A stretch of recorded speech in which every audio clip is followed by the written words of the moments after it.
여러분 안녕하세요. HSK 대표 강사 최은정입니다. 자, 2016년에서 2018년까지 2년 동안 매달 여러분과 총평특강으로 만났었어요. 항상 시험이 끝나고 나면 그냥 급하게 와서 이제 새벽까지 막 준비해서 여러분한테 그날 있었던 시험에 대해서 정리해드리는 총평특강을 했었는데요.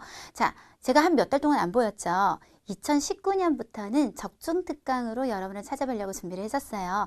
적중특강 말 그대로 우리 1월 10일 시험을 대비해서 미리 12월에 있었던 시험을 가지고 이런 것들이 항상 주기적으로 잘 나오기 때문에 놓치는 부분이 없도록 다시 한번 점검해보는 특강이 되겠습니다. 네, 그러면 오늘은 4급 1월 12일 시험을 대비하면서 우리 12월에 있었던 시험을 주로 이용해서 한번 공부해보도록 해요. 독해 제1부분이에요.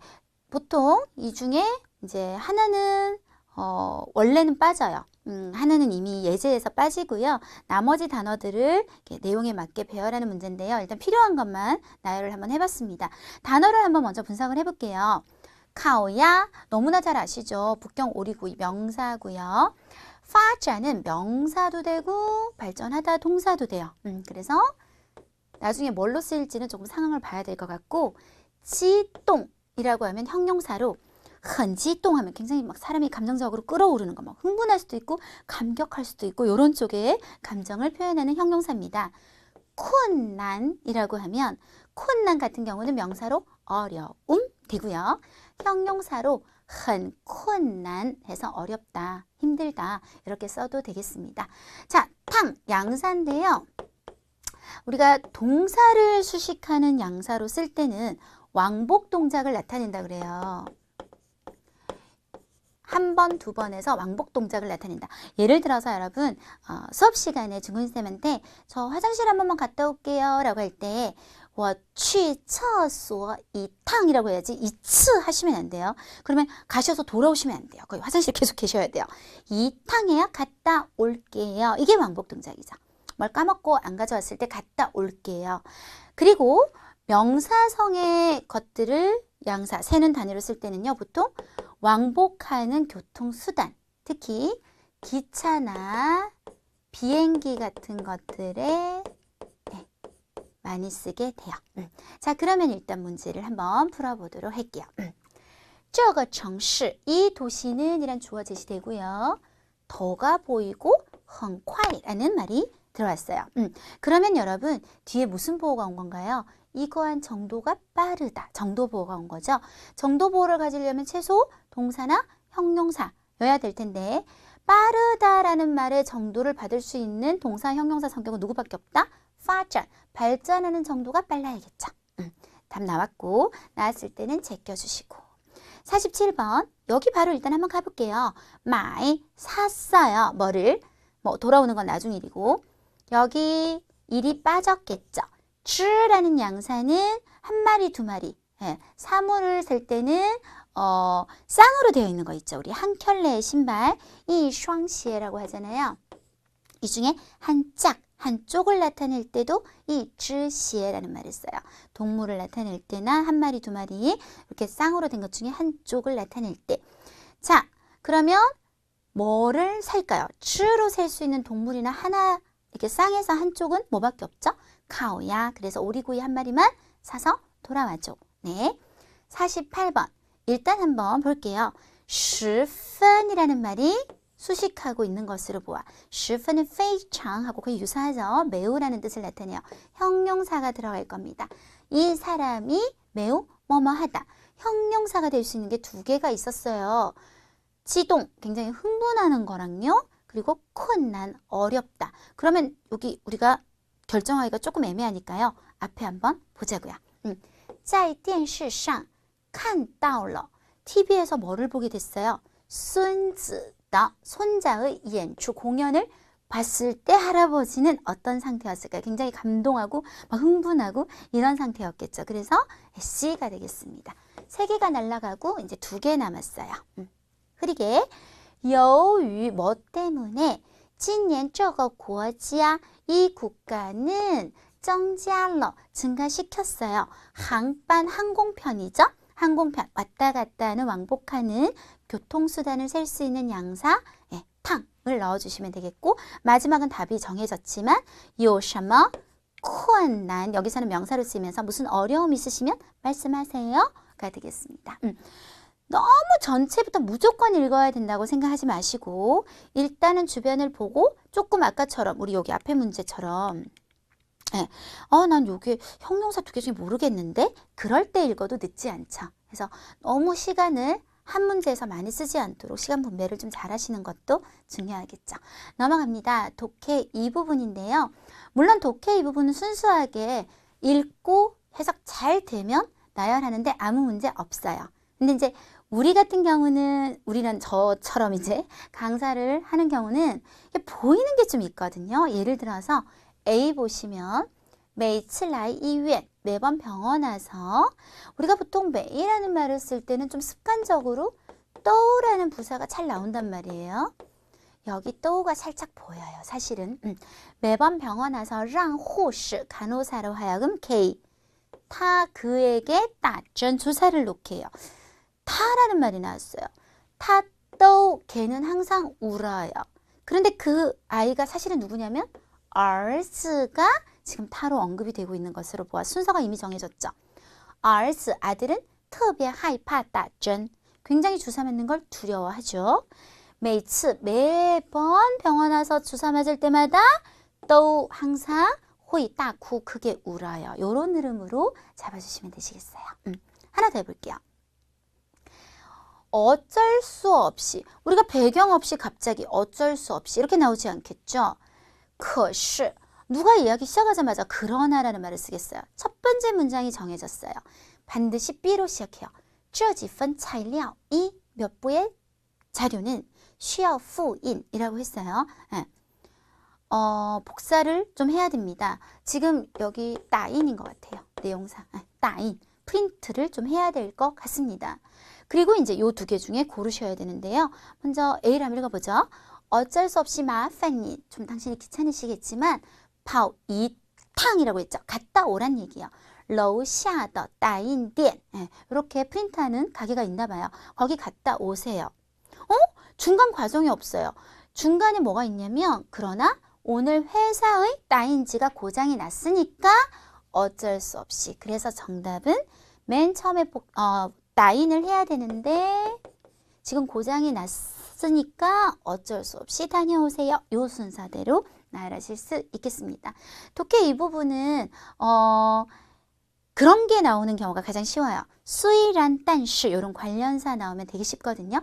그런 게 보이면 그런 것들부터 먼저 딱딱 찾아내고 아까처럼 타는 누굴까? 당연히兒子가 먼저 나와야겠구나. 이런 식으로 대사, 인칭 대사, 나 지시대사 이런 것들을 잘 보면서 나열하시면 해석을 다 해서 푸는 것보다 조금 더 빠르게 해결을 하실 수 있을 거예요.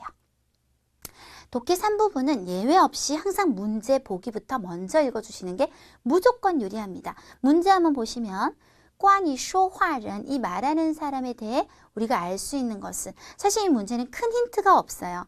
문제가 구체적이고 힌트가 많을수록 풀기가 좋거든요. 근데 그냥 되게 큰 거예요. 方向感 방향 감각이 떨어져요. 有信心 자신감이 있어요. 很聪明 똑똑해요. 感到抱歉 미안하다고 느끼고 있어요. 그러면 이제 올라가서 이 사람이 어떤지 처음부터 힌트가 별로 없었기 때문에 我方向感不好 저는 방향 감각이 좋지 않아요. 답은 바로 A요. 해서 보기를 먼저 읽는 거라고요. 만약에 보기를 안 읽고 급한 마음에 글을 먼저 갔다. 그러면 그런 분들은 어떻게 될까요? 다 읽고 계시겠죠. 그게 오히려 더 시간이 훨씬 많이 걸리니까요. 조금 컴다운 하시고요. 항상 보기를 조금 체크하고 올라가 주도록 하세요. 자, 한 문제 더 해보면 부모님은 应该让孩子 아이로 하여금 어떻게 하게 해야 합니까? 요거는 약간 어떤 느낌이냐면 주제성이 강해요. 전체 주제에 대해서 묻는 문제라는 거죠. 有责任心 책임감 있게 해야 돼요. 养成好习惯 좋은 습관을 기르라고 시켜야 돼요. 对人友好 사람들에게 우호적으로 다정하게 대하라고 해야 돼요. 多看新闻 뉴스를 많이 보라고 해야 해요. 자, 여러분 이거를 이렇게 제가 좀 떨어져 이렇게 딱 보면요. 계속 반복적으로 나오는 단어가 있어요. 뭐죠? 习惯. 이거는 주제성을 찾는 거라고 그랬죠.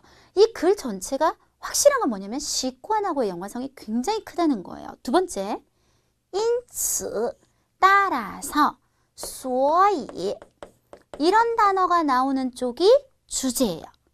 주제를 읽어볼까요? 父母 부모님은 应该帮助孩子 마땅히 아이를 도와줘야 돼요. 지금 우리 부모님이 해야 되는 걸 찾잖아요. 이 앞에는 부모님이란 말이 전혀 없어요. 부모님은 어떻게 도와줘야 돼요? 애를 어렸을 때부터 양청 이런 습관을 기를 수 있게 도와줘야 돼요. 모든 면에서 볼 때 답은 B가 된다는 거죠. 자, 이번에는 두 문제짜리로 한번 가보도록 할게요. 글이 이제 좀 길어지고요. 사실 이런 문제가 되게 좋은 거예요. 아까 제가 말했죠. 문제는 구체적일수록 답 포인트가 확실하게 찾아져요. 어떻게 해야만 才能把 무엇을 那种 량용床이라는 게 있겠죠. 해석이 안 되는 건 그대로 받아들이시면 돼요. 이런 침대를 요 말 变成书桌 책 보는 책상으로 바꾸게 하는 방법이 뭐죠? 라고 물은 거예요. 向左转 왼쪽으로 돌리세요. 往前拉 앞쪽으로 당기세요. 多敲 많이 두드리세요. 몇 번. 改变高度 높이를 바꿔주세요. 여러분 이 말 한번 찾아보죠. 书桌라는 말. 书桌로 바꿔야 돼요. 书桌로 바꾸자. 书桌로 바꾸자. 变成 바꿔요. 아이들의 책상으로 바꿀 수 있어요. 그럼 뭐 한 호흡 앞에 통고 뭐 하는 것을 통해서 改变 高度 높이를 변화시키는 것을 통해서 문제가 길면 학생들이 어려운 문제인가 정반대 문제가 간단할수록 오히려 답 포인트가 찾기 힘든 거고 문제가 길수록 포인트 찾기가 훨씬 쉬워요. 그 다음 문제처럼 이런 게 사실은 안 좋은 거예요. 그냥 이 침대는 이런 종류 침대는 이렇게 했단 말이에요. A 很矮 키가 작거나 높이가 낮다. 很轻 가볍다. 价格便宜 가격이 싸다. 质量 품질이 很好. 일단 우리가 여기까지 봤으니까 다시 앞으로 갈 필요는 없잖아요. 이제 읽어봐야 돼요. 这种两用床은 不仅而且 이거일 뿐만 아니라 이거해요. 자, 그럼 여기서부터 解决 해결했어요. 이런 문제. 어떤 문제? 儿童房 아이들의 방이 不够大 충분히 크지 않아. 放不下 못 놓는 거죠. 너무 많은 가구를 못 놓는 문제를 해결했을 뿐만 아니라 而且因其价格便宜 답은 C. 이렇게 찾아주시면 됩니다. 자, 그리고 쓰기 일부분이요. 쓰기 일부분은 정말 매번 나오는 문제형이 굉장히 유사해요. 그래서 여러분 저랑 지금 이렇게 공부해 놓는 게 아주 도움이 되실 거니까요. 우리 잘해 볼게요. 자, 10월 달에 나왔던 10문제 다 한번 살펴볼 텐데요. 기본적으로 동사수렴은 하면 뭐죠? 동사가 서술어가 되는 수렴은. 그러면 동사가 서술어가 되면 목적어가 올 수 있죠. 물론 없을 수도 있기 때문에 괄호를 했어요. 이때 주어를 꾸미면 관형어. 똑같아요. 목적어도 관형어. 필요할 때는 덜을 쓸 때 관형어는 이런 덜을 써줘요. 뭐 필요 없으면 그냥 쓰고요. 부사어, 동사를 앞에서 꾸미는 문장 성분. 이때 나는 혼자 꾸밀 수 있어. 그럼 꾸며요. 근데 필요하면 이런 덜을 써줘요. 이때 부사어에 가장 많이 등장하는 것은 보통 부사, 그리고 그 다음에 조동사. 이런 것들이 동사를 꾸미면서 많이 등장하게 됩니다. 자, 동사 수렴을 풀 때 가장 중요한 거는요. 일단 동사 서술어로 중심을 잡는 거예요. 얘를 딱 찾으면 이제 앞뒤가 중심이 잘 잡히거든요. 동사는 하나밖에 없어요. 맞아? 쭉 살고 있다.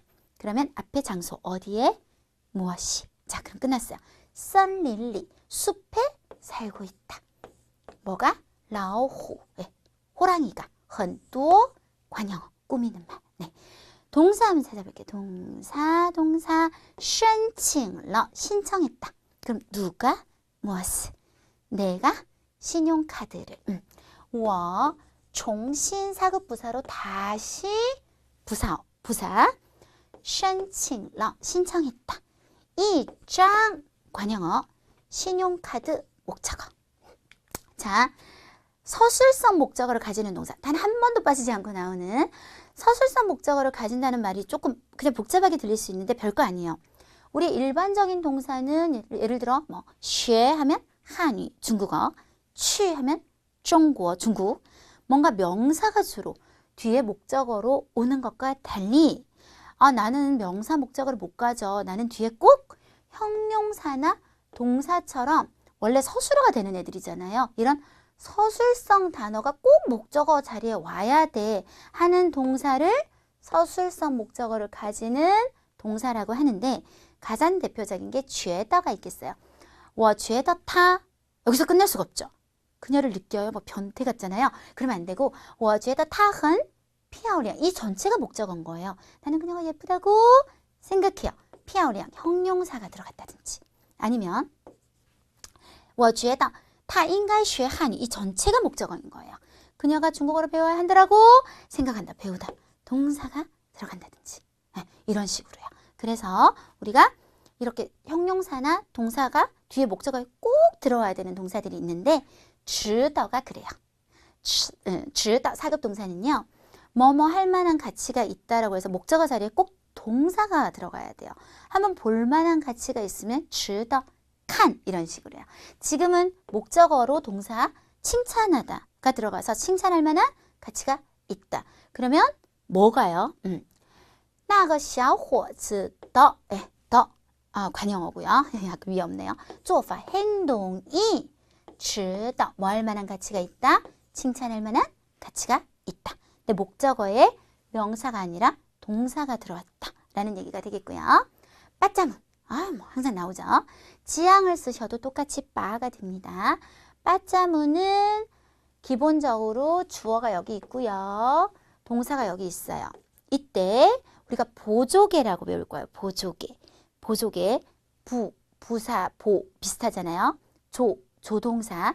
그리고 빠 같은 전치사를 원래 중국어에서는 개사라 그런단 말이에요. 그래서 개사 구조. 부사와 조동사는 기본적으로 빠보다 앞에 붙여주셔야 된다. 이게 첫 번째 포인트. 그리고 빠짜문을 썼을 때는요. 이 동사 뒤에 반드시 뭔가 더 와야 돼요. 이게 동사만 딱 말하고 끝나면 큰일 나요. 예를 들어 我一定 부사 반드시 要 뭐뭐 하려고 한다. 조동사 그 다음에 白服 나는 반드시 옷을 뭐 하려고 한다. 시 하고 끝나면 큰일 나요. 뭔가 러를 쓴다거나 아니면 결과보어 뭐 보어 같은 걸 쓴다거나 뭔가가 뒤에 조금 더 있어야 돼요. 꼭 지금은 결과보어 씻은 결과 깨끗하게 씻을 거야. 요까지 가주셔야 된다는 거죠. 자 한번 볼게요. 주어는 이미 정해졌어요. 그리고 빠를 붙였다는 건 중간에 부사 조동사는 따로 없다는 얘기가 되겠네요. 무엇을이 필요해요? 무엇을?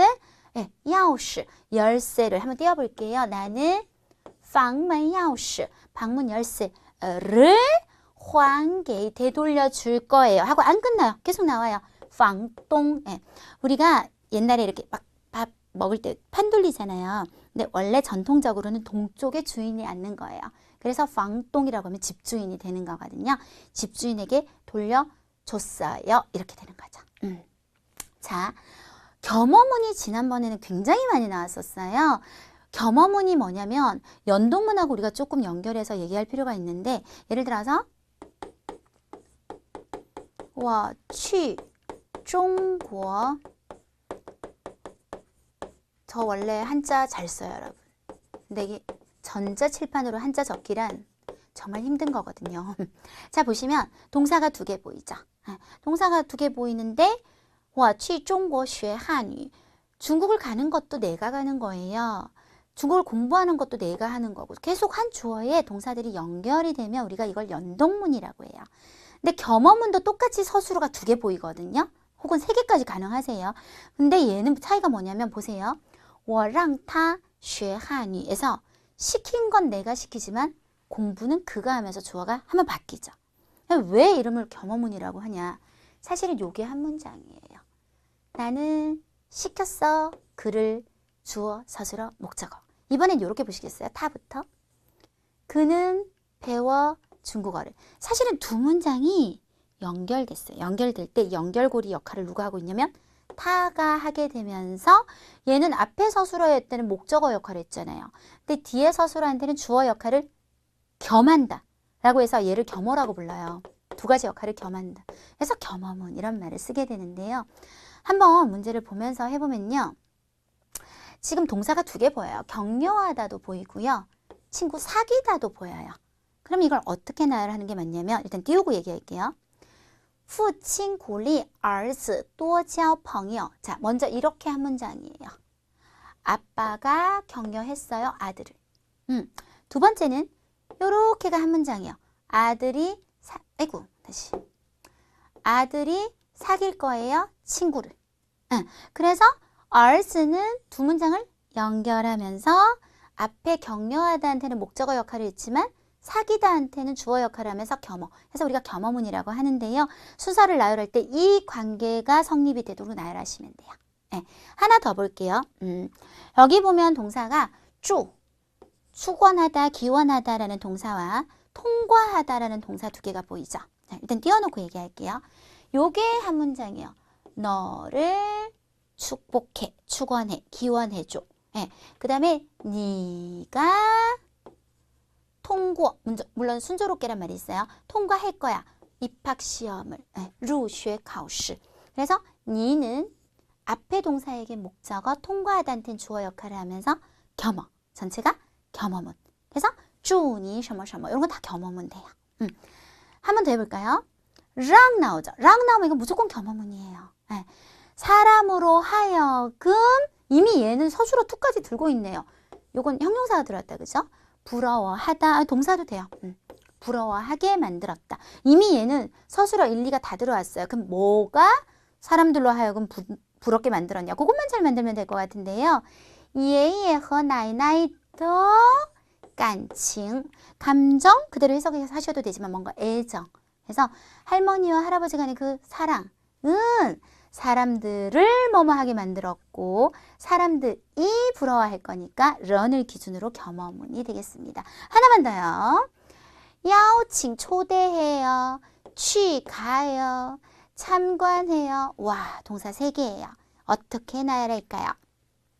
그가 하고 주어 뺐어요. 그가 나를 초대했어요. 한 문장이에요. 이렇게 보시겠어요? 이렇게 보시면 내가 가고 참관하고 이건 연동문이죠. 사실 요것만 봐서는 이때 원은 초대하다 한테는 목적어 역할을 했지만 뒤에 동사들 가고 참관하고 애한테서는 주어 역할을 하면서 겸어문이 됩니다. 그래서 그가 나를 뭐하라고 초대했다? 취 참관 타더 신지야.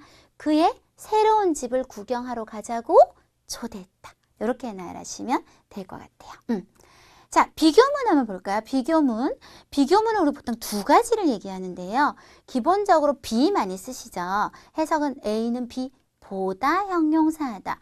오늘이 어제보다 춥다. 今天比昨天冷이라고 하는데 더 해서 更冷 이런 거 많이 쓰죠. 更冷. 그거 말고도요. 우리 여가 들어가는 비교문도 있어요. A, 여, B 형용사라고 하면 A는 B만큼 형용사하다. 습관적으로 저머나머로 형용사를 꾸미는 경우가 굉장히 많아서 제가 아예 좀 넣어놨어요. 반대로 부정형을 써서 A, 没有 혹은 没 B, 저머나머 형용사라고 하면 A는 B만큼 형용사하지는 못하다. 라는 부정형으로도 쓸 수 있고요. 상황에 따라 너무나 확실하다면 B를 살짝 생략해서 A는 그렇게까지 형용사하는 만큼은 아니다로 바로 가셔도 좋습니다. 지금 그런 문장이 나오고 있는데요. 보시면 더로 뭔가를 꾸미고 있고 서술어는 얘밖에 안 돼요. 지금 쓰다. 그러면 무엇이 이 약의 웨이터 맛이 메이 그리고 비는 뺐어요. 왜냐면 뭐 우리가 생각했던 것만큼 이런 뜻이 너무나 확연하니까 생략 가능한 거죠. 그렇게 나뭐 쓰지는 않다. A는 B만큼 뭐뭐 하지는 않다. 물론 B가 빠졌지만 A는 그렇게 쓰지는 않다. 이렇게 해석하시면 될 것 같습니다. 네, 그 다음 정도보어. 정도보어 정말 뺄 수 없거든요. 거의 뭐 한 문제는 나오는 편인데요. 자, 목적어가 없으면 되게 간단해요. 그냥 주어가 주로 동사가 많이 들어오죠. 동사하는 정도가 어때요? 만 얘기하시면 돼요. 他说的很好. 그는 말하는 정도가 잘해요. 하시면 되는데 목적어가 생기면 즉 그가 중국어를 말하는 정도가 잘해요. 이러면 여기서부터 조금 복잡해지는 거예요. 일단 원래 기본 어수는 동사를 두 번 써요. 他说汉语 하고 说得很好 하는데 이때 사실은 앞에 동사는 생략이 가능합니다. 그러면 他汉语说得很好 여기까지 이해되셨죠? 이 상태에서 뺀 상태를 얘기하는 거예요. 요거는 빼고 이제 한이를 앞에 던져서 중국어는 걔가 참 말 잘하지 이렇게 하는 게 가능해요. 목적어를 먼저 던져요. 한유, 他说得很好 이렇게 세 가지입니다. 他说汉语说得很好 첫 번째 빼고 他汉语说得很好 이때 한유를 앞에 탁 던져서 한유, 他说得很好 네, 그러면 우리가 밑에 문제 한번 풀어보도록 할게요. 일단 타 제시가 이미 붙어버리고 더가 있어요. 그가 설명한 정도가 일단 어떨까요? 很详细 하겠죠. 근데 이때 뭐가 있냐면 这个问题가 있어요. 그러면 원래 제시의 대상이죠. 목적어죠. 이 문제를 설명했는데 그 정도가 상세하게 잘한 거잖아요. 목적어는 앞에 던질 수 있다고 그랬어요. 그래서 这个问题他解释得很详细 라고 나열할 수 있겠습니다. 자, 이렇게 해서 우리 쓰기 일부분 한번 살펴봤는데요. 와, 오늘 공부한 것만 여러분이 잘 기억하셔도요. 제가 볼 때는 만점 나올 것 같아요. 자, 그리고 이제 쓰기 이 부분은 우리가 사진과 단어를 이용해서 작문을 하게 되는데요. 뭐 똑같진 않지만 사진이 이런 사진이 나왔었어요. 标准이라는 말은 명사일 때는 저는 표준 안 하셨으면 좋겠어요. 기준이 좋아요. 기준. 그런데 형용사일 때는 표준적이다. 표준에 맞다. 예를 들어 你的发音 너의 발음 很标准 굉장히 표준에 맞아. 근데 지금은 이제 사진을 우리가 이용해야 되는데 아이가 뭐 하고 있냐면 춤을 추는 어떤 거? 동작. 그래서 动作很标准 이런 식으로 사진을 최대한 이용해서 품사에 맞게 단어를 써주는 것이 가장 관건이죠. 자, 지금 보면 禁止라는 동사가 등장했는데요. 禁止도 반드시 뒤에 목적어에 동사, 서술성 목적어를 가지는 동사. 꼭 동사가 목적어로 나와야 돼요. 근데 지금 보면 딱 안에 그림이 자전거 모양이 있어요. 우리 자전거처럼 기마 자세로 뭘 타는 걸 지 한다 그러죠? 지, zi, 싱, 처이지만 중국 사람들이 대부분 지처라고 얘기해요. 왜냐면 우리가 이렇게 기마 자세로 타는 차는 보통 자전거니까요. 그래서 더 좋은 것은 네 글자를 맞춰서 표어처럼 禁止 지처 하는 것이 더 좋지 지, zi, 싱, 처 하면 이미 음절에서 그닥 좋지 않을 것 같아요. 네, 이렇게 해서 우리 1월 시험 대비하는 적중특강 해봤는데요. 제가 지금 감기가 걸려서요. 말을 정확하게 하기가 참 힘들어요. 막 코도 막히고 이래서. 여러분 시험에서 가장 중요한 게 뭔지 아세요? 컨디션 조절 잘 하셔야 돼요. 내가 몰라서 틀리는 건 어쩔 수 없어요. 근데 막 목이 가렵고 막 기침이 나올 것 같아서 참다가 신경 쓰여서 시험을 못 친다? 너무 억울하죠. 1월 10일 굉장히 추울 수밖에 없는 시기이니까 여러분 지금부터 몸 관리 잘 하시고 두 번째는 오늘 적중특강 잘 정리해 보시고 또 저희가 지금까지 공부했던 것들 총정리 하시면서 잘 준비하신다면 좋은 성적 나올 겁니다. 수고하셨습니다.